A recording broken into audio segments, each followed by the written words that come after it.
The woman in my arms, Ruthie, is unconscious before I even make it to my quarters. My heart hammers with worry in my chest, but I tell myself that if there were true health issues, Sakar would have noticed them already. She's just tired and hurting and needs to rest. I hope.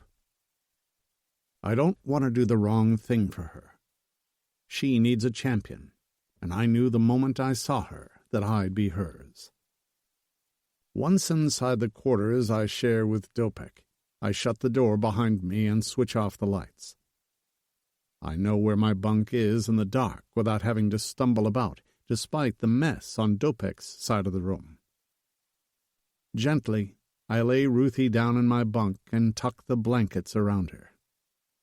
I don't care that she's filthy or that her bare feet are getting dirt all over my bedding. She can wash later when she's feeling better. As I tuck the blankets around her, she stirs. "It's dark," I say, keeping my voice soft so I don't hurt her head. "I'll make sure it stays quiet, too. You can rest here." She licks her lips. "Water?" "I'll get you some." I want to smooth her hair back from her face, but I don't dare touch her without an invitation. She doesn't belong to me. From this moment on, she's her own person, no matter what her past was like. I get a drink from the lavatory sink and bring it back to her.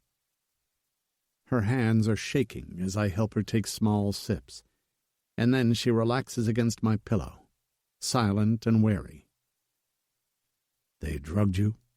I ask. "It's a common practice in the slave markets.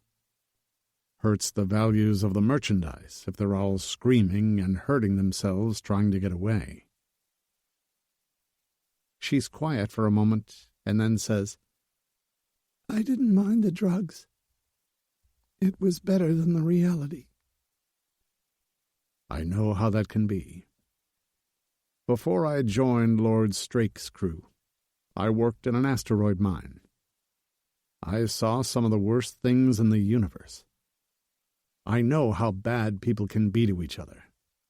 It's all the more reason why I need to keep Ruthie safe. "You'll be all right here with us, I promise.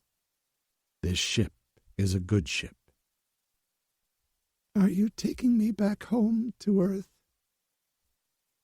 I go still.